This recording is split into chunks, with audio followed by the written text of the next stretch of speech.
Hello बच्चों, कैसे हैं आप सभी। उम्मीद करती हूँ आप सभी बहुत ही अच्छे होंगे और अपनी पढ़ाई पर भी अच्छे से ध्यान दे रहे होंगे।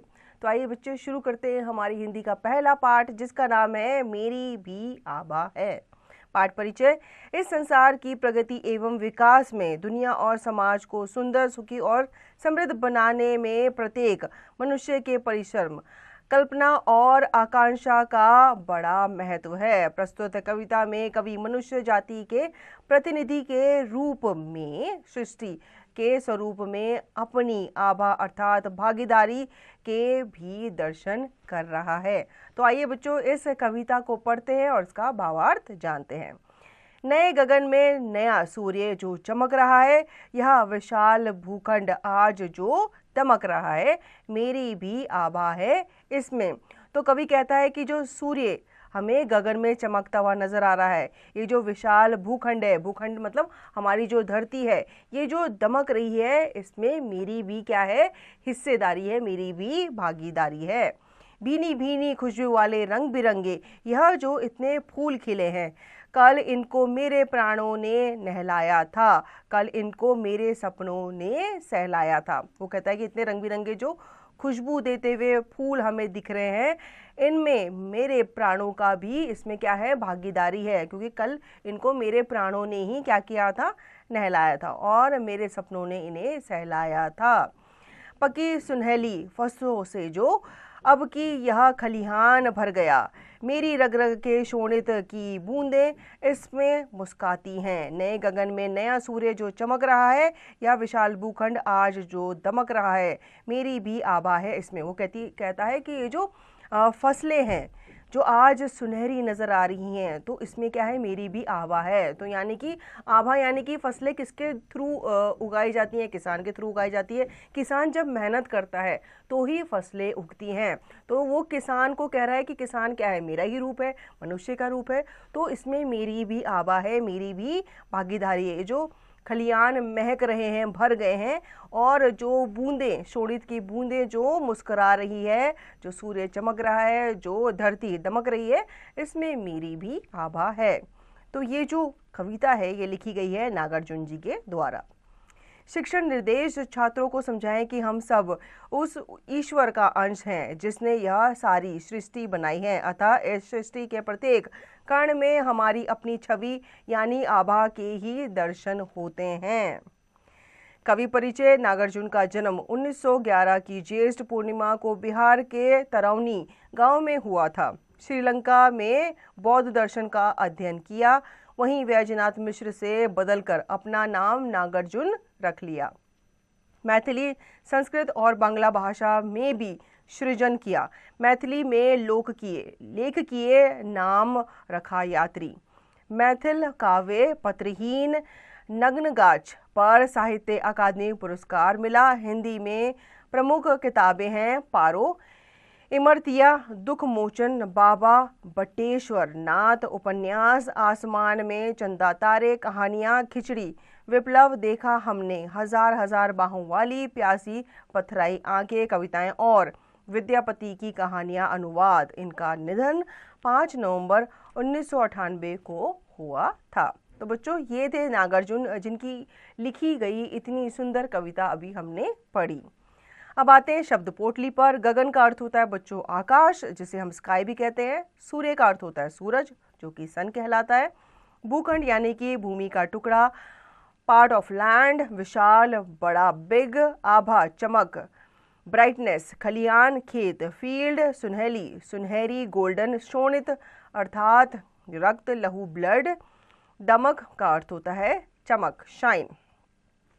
अब आते हैं इसके अभ्यास कार्य पर। बातचीत कीजिए। प्रातःकाल के समय वातावरण कैसा होता है। तो जब आप सुबह उठते हैं, आप जब बाहर देखते हैं खिड़की से, तो वातावरण कैसा होता है, इस पे आपको अपने विचार व्यक्त करने हैं।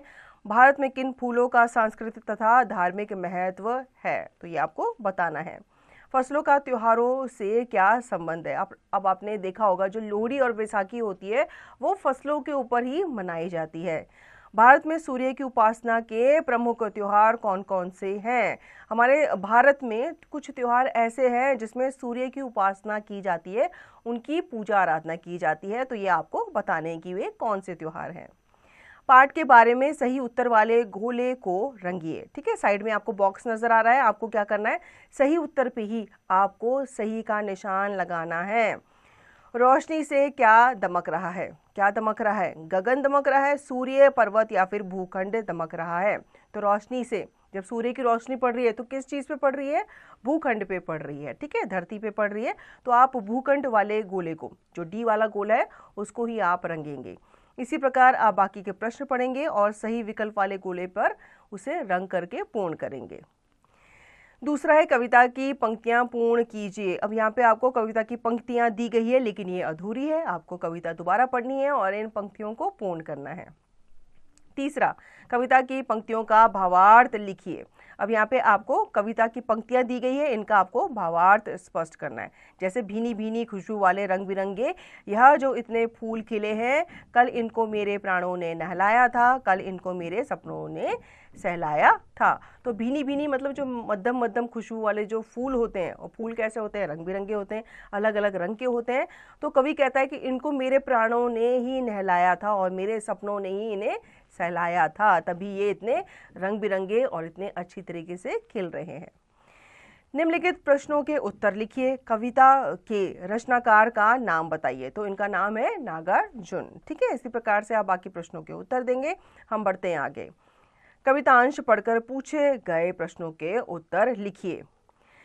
पक्की सुनहली फसलों से जो अब की यह खलियान भर गया, मेरी रग रग के शोणित की बूंदें इसमें मुस्काती हैं। नए गगन में नया सूर्य जो चमक रहा है, या विशाल भूखंड आज जो दमक रहा है, मेरी भी आभा है इसमें। अब यहाँ पे प्रश्न पूछा गया है कि खलियान किससे भर गया है? तो खलियान जो है वो सुनहरी फसलों से भर गया है। ठीक है, इसी प्रकार आप बाकी प्रश्नों के उत्तर देंगे। हम बढ़ते हैं आगे। पाठ से आगे की बात। सूर्य की उपासना से जुड़े कुछ मंदिरों के बारे में बताइए। तो कुछ मंदिरों में सूर्य की उपासना होती है, सूर्य को देवता मानकर वहां पे पूजा जाता है। उन मंदिरों के आपको नाम बताने हैं। सूर्य की पहली किरणें धरती पर क्या दृश्य प्रस्तुत करती हैं? तो जैसे ही सूर्य की किरण धरती पे पड़ती है, धरती सुनहरे रंग की हो जाती है। भारत की सांस्कृतिक विविधता कैसे उसकी सुंदरता को प्रकट करती है? तो इस पे आपको अपने विचार व्यक्त करने हैं, बताना है। भारत की प्राकृतिक सुंदरता को दर्शाने वाले कुछ दर्शनीय स्थलों के विषय में बताइए। तो भारत में अलग अलग देश है, अलग अलग प्रदेश है, जहाँ पे आपको प्राकृतिक सुंदरता देखने को मिलती है। तो इन्हीं दर्शनीय स्थलों के बारे में आपको बताना है। भाषा के रंग पे आ जाते हैं अब। पिछली कक्षाओं में आप संज्ञा से भली भांति परिचित हो चुके हैं। आइए संज्ञा दोहराएं। किसी व्यक्ति, जाति, समूह या भाव का नाम ही संज्ञा है। भारत, गंगा, रवि, मदर टेरेसा आदि संज्ञाएं किसी विशेष स्थान या व्यक्ति का बोध करा रही हैं। ये व्यक्तिवाचक संज्ञाएं हैं। किसी जाति विशेष का बोध कराने वाली संज्ञाएं जातिवाचक संज्ञाएं कहलाती हैं। देश, नदी, अभिनेता, मोबाइल आदि जातिवाचक संज्ञाएं हैं। अब निम्नलिखित गद्यांश में से संज्ञा पद छांटकर तालिका में लिखिए। प्रकृति का सौंदर्य अनंत और अद्वितीय है। यह हमें चारों ओर यह हर जगह देखने को मिलता है। हरे भरे जंगलों में, शांत बहती नदियों में, ऊंचे पर्वतों की चोटियों पर और नीले आकाश की गहराई में।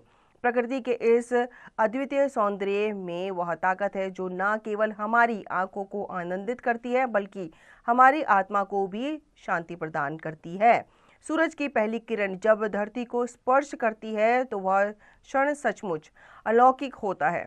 फूलों की खुशबू, पक्षियों का चहचहाना और हवा की मंद सुगंध, यह सब मिलकर प्रकृति को और भी खूबसूरत बना देते हैं। अब आपको इसमें से व्यक्तिवाचक और जातिवाचक संज्ञाएं ढूंढ करके लिखनी है। जैसे प्रकृति क्या है? प्रकृति व्यक्तिवाचक है। ठीक है, अब यहाँ पे नदियां, जंगल और पहाड़, पर्वत जो है, ये सब क्या है? जातिवाचक संज्ञाएं हैं। दूसरा, तुकबंदी के कारण कविता आकर्षक बन पड़ी है। जैसे चमक दमक, नहलाया, सहलाया आदि। निम्नलिखित शब्दों के तुकबंदी वाले शब्द सोचकर लिखिए। तो गगन का हो जाता है मगन, नया का हो जाता है गया, भीनी का हो जाता है चीनी। इसी प्रकार से आप बाकी शब्दों के तुकबंदी शब्द लिखकर इन्हें पूर्ण करेंगे। तीसरा, जो पर्यायवाची नहीं है उस पर आपको क्या करना है, गलत का निशान लगाना है।